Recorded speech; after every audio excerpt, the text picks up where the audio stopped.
Welcome to the Encore Audio Archives YouTube channel. I'm Taper Dave, and this is my channel. I've uploaded hundreds of talks here that I've recorded at meetings in West LA, and I've also recorded conventions starting in 2013. I've got a bunch of those up. And Walt and Mary Murray, the original owners of Encore Audio Archives, started the company in the 80s, and Walt recorded Joe and Charlie's and a bunch of stuff down in Vista, California. My sobriety date is June 20th of 1994. I hope you find something you like, so please like and subscribe to my channel and comment down below. If you want to hear something that I don't have or that you don't see, I'll see that I get it. Anyways, take care and have a great day if you want to. Let's welcome today's speaker, Louis.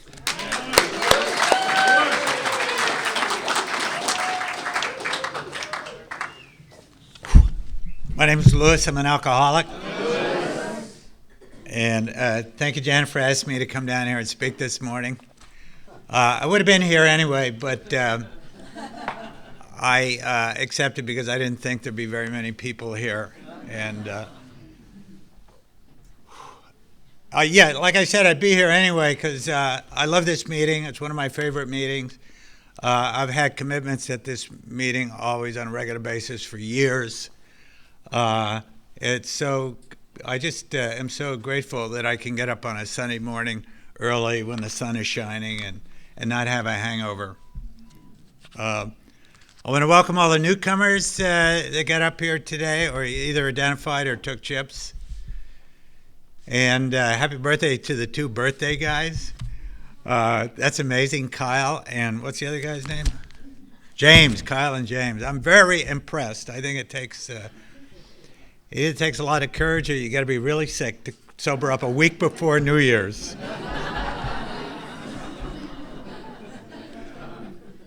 I knew I had to sober up for a long time before I sobered up, and I think I remember going to the calendar and looking at the longest space between holidays that I could find, and finally picked April 15th as the day when I was going to sober up.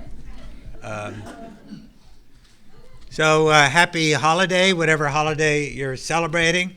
I personally have always, I didn't grow up in any kind of religious tradition, so I always celebrated Santa Claus. I celebrated presents under the tree and family get-togethers. Anders and I were talking about before the meeting. He's from Denmark, and they put real candles on a live tree in Denmark and celebrate that. And I think that's pretty cool, but our trees were usually up for about a month before Christmas, and they were pretty inflammable by Christmas Day.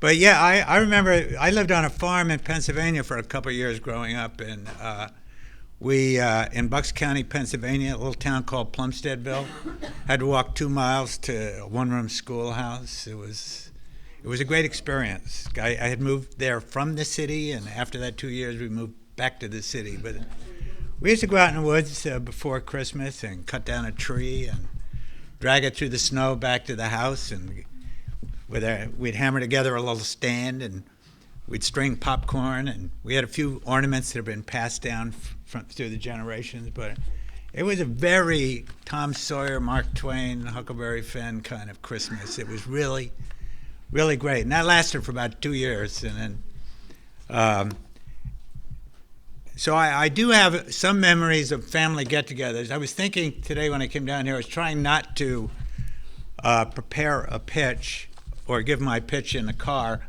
on the way down here, but I did think about what Christmas and the holiday. Are we doing okay here? Yeah, we are. Just there's a tapping sound that's kind of disturbing. I think the tapping sound is my hands. No, it was the mic stand hitting the podium. Oh, okay.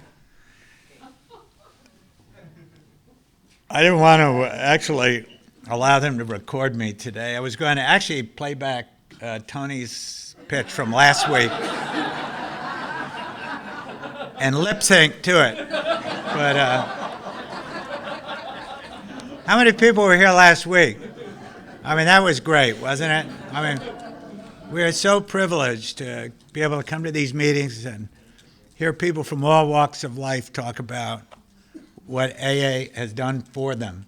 And like I said before, I'll give you a little bit about what it was like and what happened and what it's like now. But primarily because it's Christmas, I wanted to talk about my parents, the family stuff, what it was like. I started drinking on a daily basis. When I was 17, I joined the Army, went to Germany with the 8th Infantry Division and discovered German beer, and I instantly became a daily drinker. And it was about as bad as it could get from the very beginning. I was court-martialed twice in the Army for alcohol-related offenses, and but when I got out, I went back to school. I was a high school dropout. But when I got out of the Army, I grew up in the Army. Incidentally, I think my decision to join the Army was one of the best decisions I'd ever made, because I grew up in an extremely dysfunctional family. As picturesque as that 2 years in Bucks County, Pennsylvania seemed, for the most part, my parents got divorced when I'm told, when I was 6 weeks old. And I didn't see much of my father during the ensuing years. My mother remarried, and there were a couple of good years in Bucks County, Pennsylvania. And then they separated, and it was extremely dysfunctional. My mother was institutionalized for a while in a state hospital. I felt like the least favorite one in the family. I grew up feeling, I think somewhere along the line I learned that I was stupid, worthless, inarticulate, and you name it. And I got into a lot of trouble in high school. There was a little drinking involved, and I got kicked out of high school, joined the Army, and in the Army, Kyle talked about how he's grown up on the program, and I think I've done a lot of growing up on the program also. But I also did a lot of growing in that 3.5 years I was in the Army. I had 3.5 years because there was some bad time as a result of those court-martials. But when I was 17, I ran a fire direction center. I rose to the rank of sergeant. I was a kid who felt insecure and worthless, but I was given an enormous amount of responsibility, and I learned how to handle it. And it started to change my life around. It started to change my image of myself. And when I got out, I went back to school. I won a scholarship. I was majoring in film, and I wound up in California. Actually, while I was in film school, I was offered a director's contract at Universal, and I wound up out here. I was still pretty young. I had braces on my teeth, and I was terrified, because even though I had accomplished a certain amount in school, and I'd made films that had gone to film festivals, and I'd won a scholarship, and I was offered a director's contract, inside those voices that I learned growing up, that I was worthless, inarticulate, and stupid, were still in operation. And I was feeling, put it a long story short, I blew that opportunity pretty quick. I was out here a few months, and I was given an opportunity to direct an Alfred Hitchcock hour, and I was scared shitless. And the night before, I couldn't go to sleep, so I drank a bottle of wine. I still couldn't go to sleep, and so I took a couple of sleeping pills and drank another bottle of wine.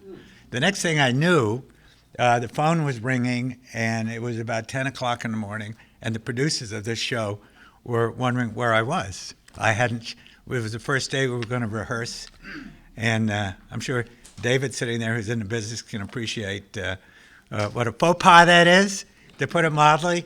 And I ran over. I was groggy from the sleeping pills, and I was late and feeling guilty, and I would have been in fear under the best of circumstances, but somehow I muddled through that show, and but I wasn't able to follow up on it. It was really the drinking and drugging that I was using to get rid of the fear of my life that was destroying my life. And for the next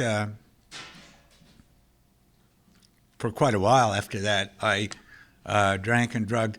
Finally, shortly after that, it was the 60s, and Sunset Strip had turned into hippie mecca, and there was just sex, drugs, and rock and roll everywhere. I figured I would forget about the film business, I'd forget about the career, and just to enjoy the 60s. And that was fun. And then I decided to enjoy the 70s. And somewhere, I was sort of a binge drinker. First of all, I made an art out of collecting unemployment insurance, and I would work for a couple of months a year. I would save up a few dollars. I would work as a production assistant editor, maybe shooting a little documentary, or those kind of odds and ends of jobs that those of us in the film business who are trying to get started can kind of pick up. And I'd work for a couple of months. I'd be able to put away a few dollars. I would collect unemployment insurance, and then I could pretty much survive for the rest of the year, and use that time for more valuable pursuits like hanging around Barney's Beanery and Dan Tana's and other places like that. And I was a binge drinker. I drank every day, but once or twice, every other week maybe, I would go on a binge, and I'd really tie one on, and I'd be then filled with remorse but that the remorse of doing something stupid and having hangovers felt better than the tension and fear and anxiety that I live with on a daily basis. But when I was approaching 40, I decided that the reason I was depressed all the time was that I had never followed through on that early promise. I'd never done. When I went to NYU, I mean, there were guys in my class who went on to become very successful filmmakers, and I was very envious of them. And I thought the reason I'm depressed is that I've never accomplished my dreams. I've never done what these guys have done. So I decided to buckle down, and with the self-will run riot that we alcoholics can sometimes muster, I worked really hard for a couple of years, and I managed to put together 2 little movies, both of which turned out pretty well. And suddenly doors were opening up for me all over town. And but now that doors were opening up and I felt I've arrived, I've made it, I could start relaxing about the drug and alcohol control. And I was showing up for meetings late, hungover. I don't think I ever actually drank immediately before a meeting, but if I'd been up till 3 or 4 the night before, I was still had a lot of alcohol in my system. And I remember one in particular, I had an out-of-body experience. I had this meeting at Warner Brothers, and it was an important meeting, and there were important people there, at least, and I showed up, and I was terrified because the night before, reviews had come out for this little film I just made. I'd invited some friends to go out for dinner. I had expected just to go out and have dinner and then go home, get to bed early, so I could show up for this meeting refreshed and prepared. And instead, suddenly Michael, the bartender at Dan Tana's, was yelling, "Last call." And I went home and I couldn't sleep because I'd been drinking, I'd done a little toot, and I was wide awake. And so once again, sleeping pills, bottle of wine, and trying to get to sleep and setting the alarm clock for the very last minute, and I made it to that meeting on time, but I didn't have time to shower, eat breakfast, or even have a cup of coffee. And so I had that out-of-body experience at that meeting where suddenly I kind of was up in a corner of the building looking at myself with my little higher power cam and looking at me saying, you're an asshole, you're babbling, you're embarrassing yourself, you should get out of here fast. And I mumbled some excuse and fled. And that was my moment of clarity. And the next morning I called central office, said I've got to go to a meeting, and they sent me Architects of Adversity, and I've been sober ever since. Now, so I don't remember anything that was said at that first meeting of architects that I went to by people who were sharing. It's a sharing meeting. But I do remember what some people said to me during the break. And 2 really, really important things. The first thing, somebody came up to me and said, "You identified as a newcomer, but you didn't say you were an alcoholic." And I said, well, I don't know if I'm an alcoholic. I have a few glasses of wine every night. And it had been true that there were a few nights where I had a couple glasses of wine and stopped. Very few. But he said at that point, he said, well, if you're not sure if you're an alcoholic, go out and try some more controlled drinking. And that challenged me at that moment to get honest with myself, because I've been trying to control my drinking for several years at that point. And I'd seen real clearly, because I like to go out and have a few glasses of wine or a few beers, and I would feel wonderful after that. And if I could have stopped at that point, everything would have been fine, except that buzz began to fade, and so I would drink more to try to recapture it, and suddenly it would be 2 o'clock in the morning, and Michael, the bartender, would be saying last call, and I was out of there. Incidentally, on I think it was my 25th birthday, AA birthday, Al Sines he said he wanted to buy me dinner and asked where we should go. And I said, let's go to the scene of the crime. Let's go to Dan Tana's. Well, anybody here know Dan Tana's restaurant? There are a few of you. Well, when you walk in, it's a good restaurant in addition to being a popular bar hangout. When you walk in, you have to stand by the bar waiting for the maitre d' to seat you. And I went in, 25 years sober, and was with Al and a couple other program people, and was standing at the bar, and Michael, the bartender, was still there. And he came over to where I was standing with a little rag wiping off the bar, saying, what'll it be, Louis? And I was 25 years have gone by, and this guy, it was funny, but it's also a little scary to know that there's a spot waiting for me at Dan Tana's.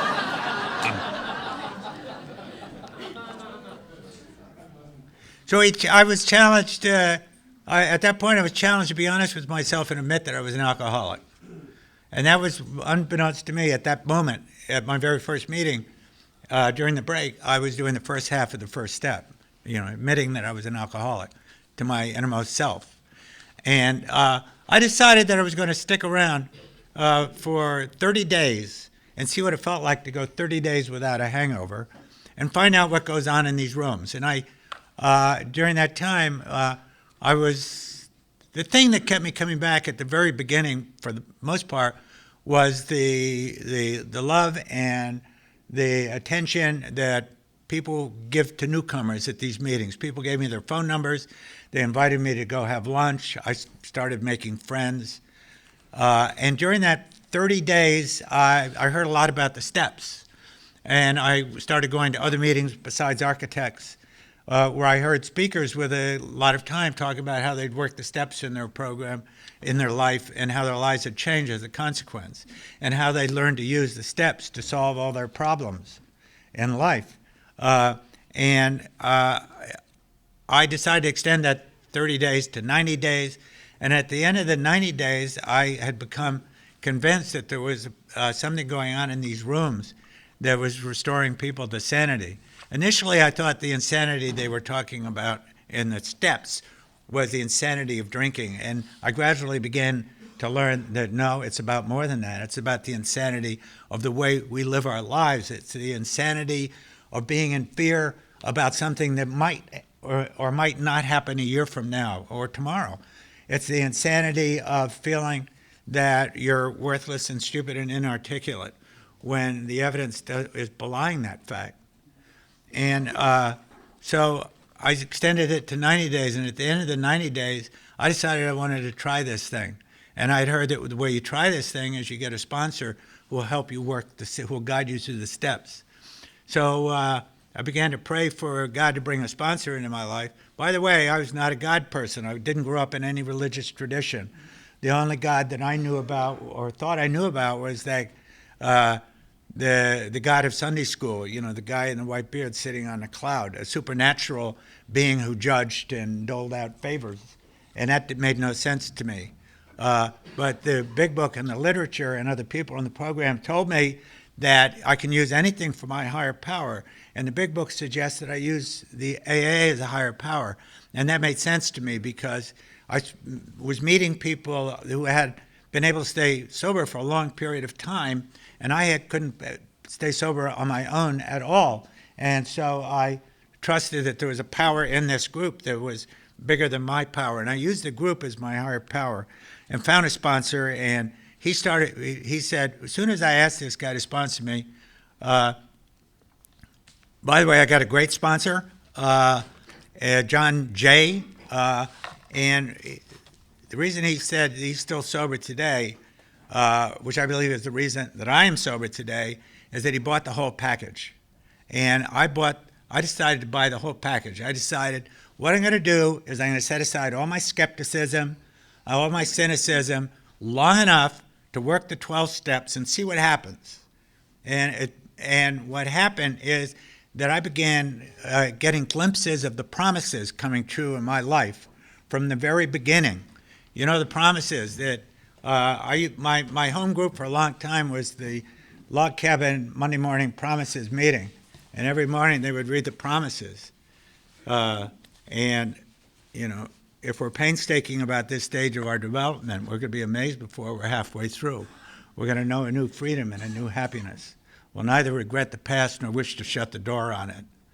We'll comprehend the word serenity and we'll know peace. No matter how far down the scale we've gone, we will learn how our experience can benefit others. That feeling of uselessness and self-pity will disappear. You know, we'll lose interest in selfish things and gain interest in our fellows. Our whole attitude and outlook on life will change. Fear of people and economic insecurity will leave us. We'll intuitively know how to handle situations that used to baffle us. You know, and we'll suddenly realize how God is doing for us what we couldn't do for ourselves. I heard that over and over again in my early sobriety, and I thought, if the program can only deliver 10% of that, it's going to be worth sticking around and working the steps of the program. So I dove in and I worked the steps of the program, and I just want to talk about two things before I wrap it up. One is that what we do here, you know, for the newcomers, as we do an inventory of our life, we find out what's working and what's not working. We discover our character defects. We begin to learn how to look at our part in things, which is really the only thing we have any control over. We asked our higher power to help us remove those character defects. We clean up the wrecks of the past. We make amends where it's necessary.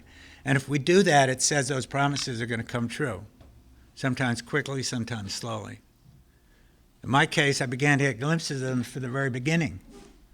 And it was those glimpses of the promises coming true in my life as a result of being sober and working the steps that enabled me to stick around and work every time the shit hit the fan, so to speak, I would, rather than turning to some external pill to fix me or drink to fix me, I turned to the program, no matter how difficult it got.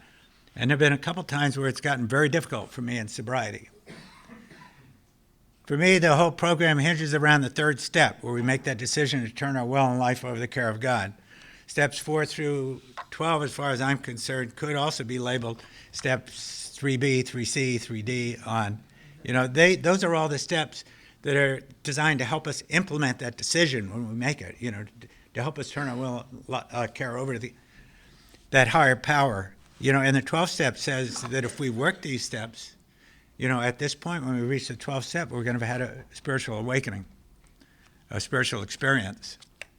And I've just, in my case, I find that's true. But it wasn't always easy to work the steps. There were two things. One is my mother, I had a hard time. She was at the top of my resentment list, and I blamed her for all my insecurities. And it was very hard for me to make amends to her. But I learned a few things as a result of staying sober and going to meetings, that the way I had turned out was not a result of what she had done to me. The way I had turned out and how I felt about myself was a result of how I reacted to the things that she did and said. And that was then, and this is now. Maybe as an infant, some of my reactions were effective coping mechanisms. They didn't serve me well as an adult. And I also learned that she had done the best that she could, you know, and I made an effort to learned more about her history and her childhood, and discovered some of the things that she had undergone as a kid in a dysfunctional family. And I wanted to break that cycle. So I made my amends to my mother, not because I wanted to, not because I felt like forgiving her, because I felt I needed to do that. And that's what we do around here. It's a program of action. And what happened as a result of taking that action, of making my amends, of contacting her, for apologizing for not talking to her for a long time, for starting to support her, that my feelings about her began to change. I began to love her and have compassion for who she was and what she'd undergone. A woman who's grown up in a horribly dysfunctional family filled with abuse, who married a guy and not because she loved him, but because they were having a drunken alcoholic sexual relationship. And I began to and then who was later institutionalized. Began to develop a lot of compassion for her and a lot of love for her. My father, who I didn't have anything to do with growing up, was a practicing alcoholic, and he sobered up. He sobered up, and when I sobered up, he had already had 26 years sobriety. And during that 26 years, he had started to reach out to me, but because I was a practicing alcoholic with a gigantic resentment, I wasn't responding. But when I sobered up, I started to respond to him, and we developed a wonderful, loving relationship. And I got 5 minutes, and I want to tell you this story about my father, without going more than a minute or so over 5 minutes. I'm going to try to keep it on. Here's the important thing. My father was a talented guy. I grew to love him and really respect him. He was a designer. He was an industrial designer. And when he was 18 years old, he designed a car called the Marmon 16. He was at MIT, 18 years old. He designed this classic car. And he'd never gotten recognition for it because he was working for a firm that took credit for it. His whole life was spent wanting to get recognition for having designed this car. Now, when I had 4 years sobriety, I got very, very sick. When I sobered up, my career took off like a rocket. I was working on a lot of movies. I suddenly found myself near the top of the heap, and I got really, really sick. I came down with chronic fatigue syndrome, and I couldn't go back to work. And I was in London, and I was having lunch with a member of our program. I don't want to identify who it is, but he spoke here recently. And I was saying, how do you decide what you're going to do? You seem to be willing to do anything. And I couldn't pick my next project. Everything seemed to be shit. And he said, if I'm offered something and I don't have a damn good reason to turn it down, like conflict with another project, he said, I say yes. He said, because God may have a plan for me that has nothing to do with it may be a terrible career move, but maybe God wants me to meet somebody and sober them up on that project. Maybe I'll meet somebody who'll come back into my life years later. Now, what he said made intuitive sense to me. It felt right, but it was just too scary a thought for me to actually act on for another year and a half, and I got sicker and sicker. Finally, I went to Uncle John's Pancake House, a men's stag meeting that I used to go to, and I shared with the guys there that I'm just going to take the very next project. I hadn't worked in 2 years at that point. I said, I'm just going to take the next project that's offered to me. I don't give a shit what it is. I'm going to trust my higher power. Half an hour later, I got a call from Dino De Laurenti. He said, Luis, you must do this movie for me. And I'd already turned it down 2 times because it was such a dumb little script. But I had made a commitment. I had made a commitment when I first sobered up to turn my will and life over to the care of God, because I regard the third step as a commitment. And then I had just made that commitment, reaffirmed that commitment at Uncle John's Pancake House. So I said, okay, I'll do it. Now, so many good things came out of doing that project. It turned out to be a dumb little movie. I wasn't wrong in evaluating the script. But Dino went bankrupt. It never got released. It never hurt me. But what happened...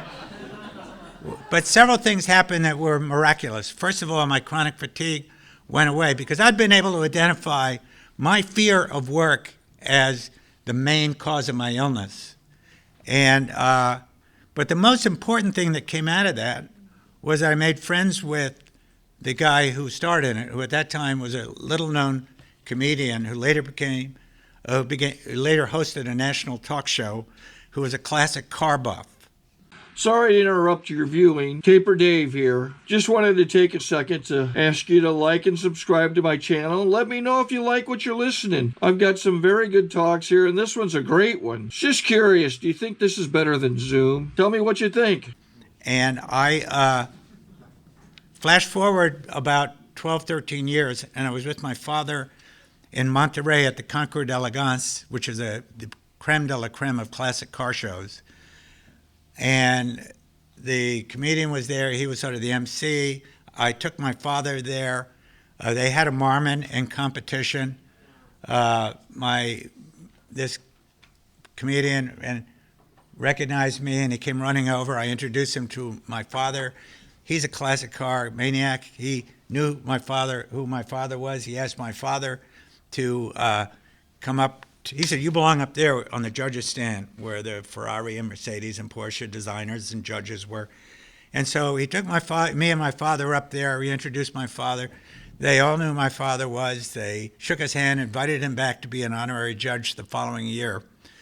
And then the comedian went out and introduced my father to the crowd as the last surviving car designer of the pre-war period, and he got a standing ovation. Then the Marmon won first prize in its category, and they asked my father to deliver the trophy. Now, this was the best day of my father's life, and it never would have happened if I hadn't said yes to that dumb little film, which appeared to be a really, really dumb career move. And what that taught me is that I have to trust my higher power. What I've done is I've grown to trust not only my intuition, but the facts and the data that's presented to me on a daily basis, that's the way it is. I talked to 4 or 5 people before the meeting, including Regina, my friend, and a whole bunch of other people, about who repeat back to me what I've said to them 1,000 times, which is that there are no mistakes in God's universe, that the universe is unfolding exactly the way it's supposed to. And my sobriety really, for the most part, has been a process of learning how to trust that. And I've learned how to trust that by staying sober, going to meetings, trusting my sponsor, trusting other people in the program, and trusting my sober experience. Thank you.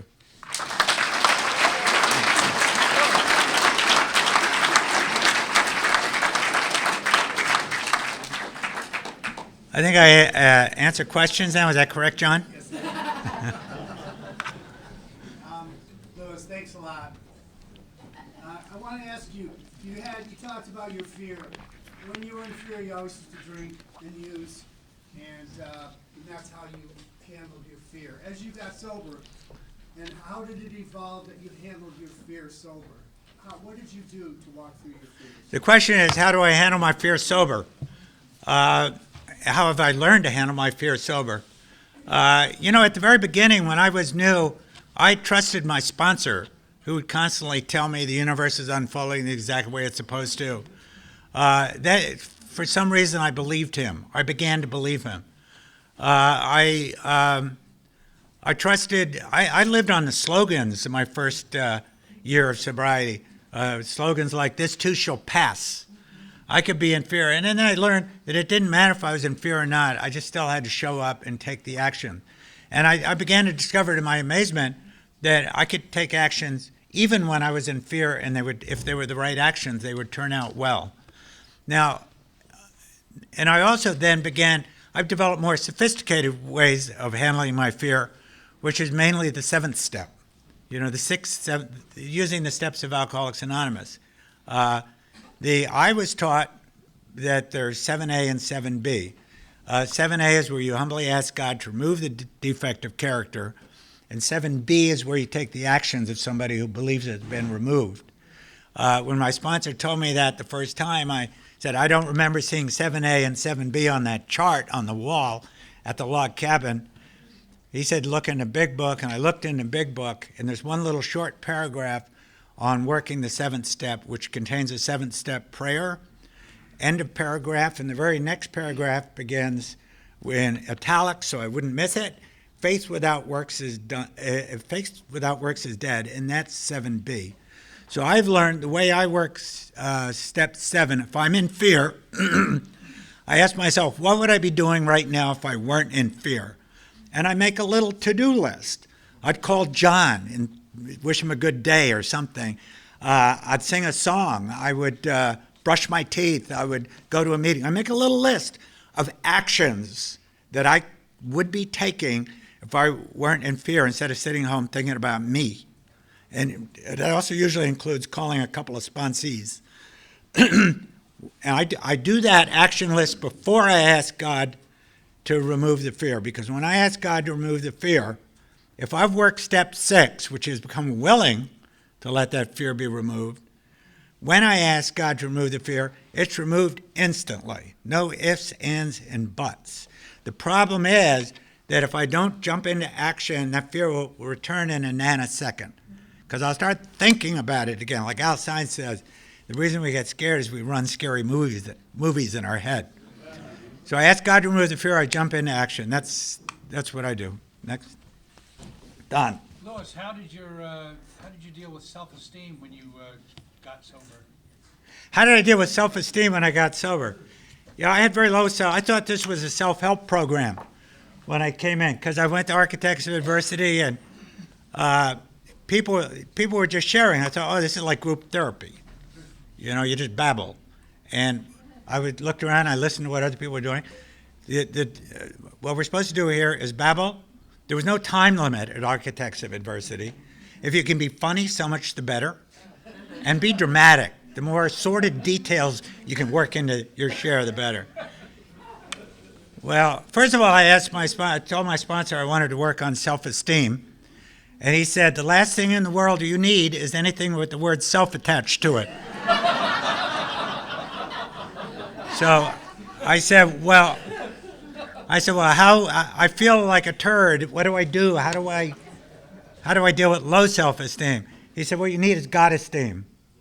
And that you get by working the steps of the program. Next. Jonathan. Sort of a mechanical question, but how does somebody drinking know to call central office? I mean, how'd you figure that out? How did I know to call central office?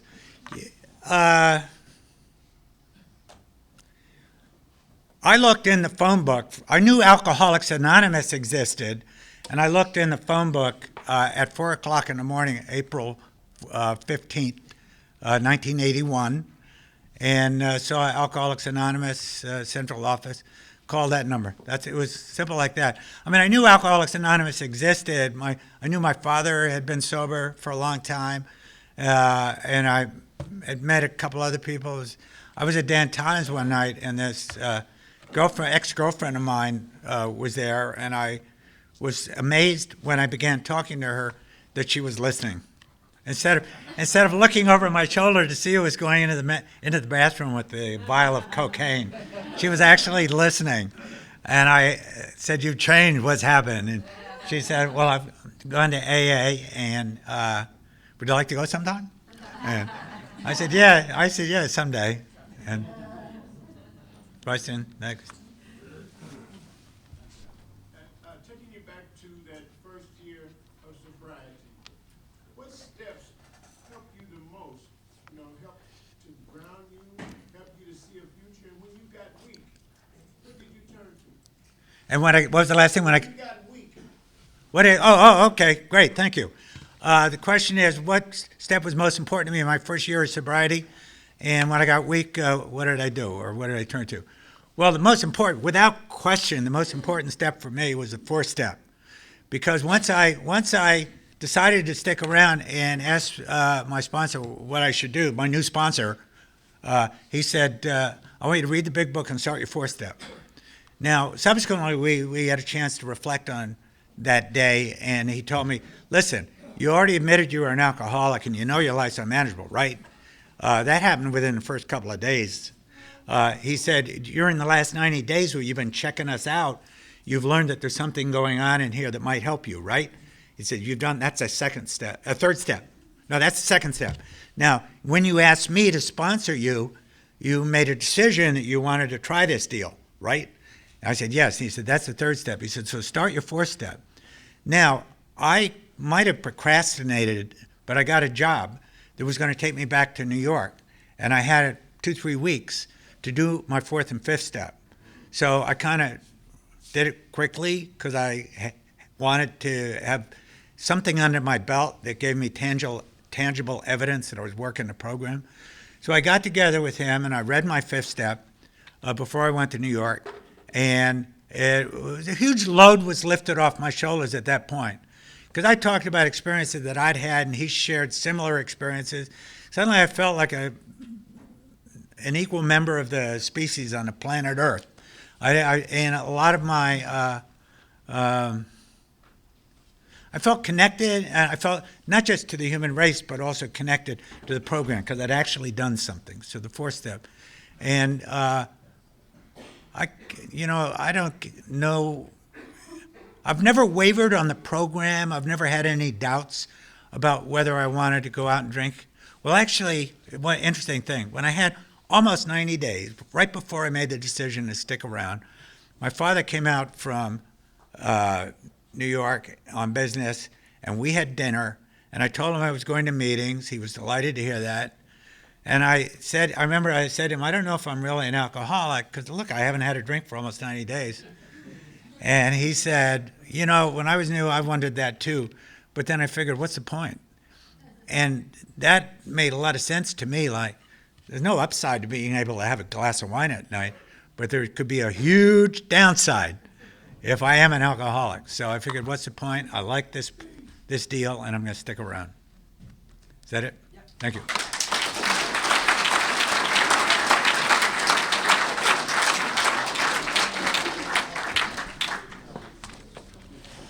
Just curious, do you think this is better than Zoom? Okay, this is how I prepare my drone for launching.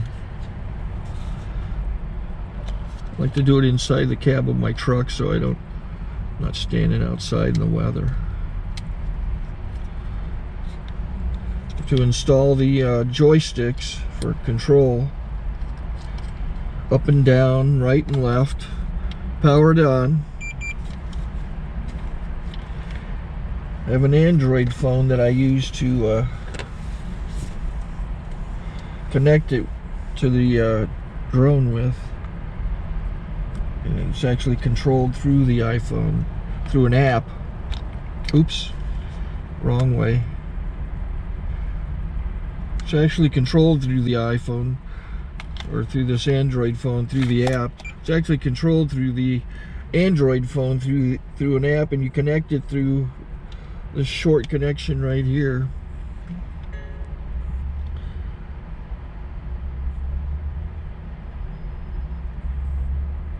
Remote control connected.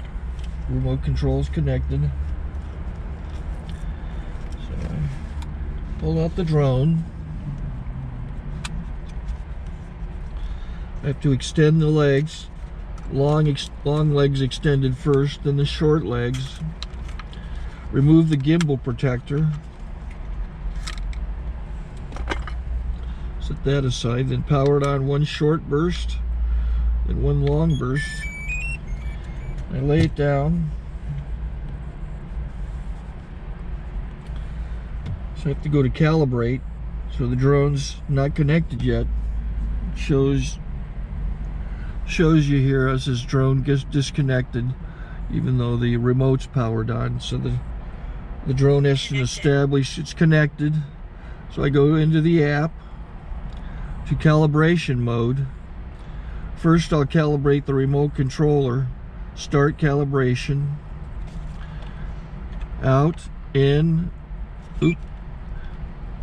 out, in, up, down, and then this little wheel is to control the gimbal. So it's calibrated. Go to gimbal calibration, start calibration, and then it it calibrates the gimbal. I don't know if that shows up. The gimbal's moving all over the place. Changes, you can see it on the video. And I'm calibrated to take off. It's acquired 7 satellites at the moment. There are 26 satellites up in the sky, which it has to acquire before you can take off. So it's connected. It's got enough satellites. This is white. I can go to press this little arrow button, swipe right to take off, and it would start the motors if I slid this to the right. But I'll wait till I get outside. Don't want to do it inside.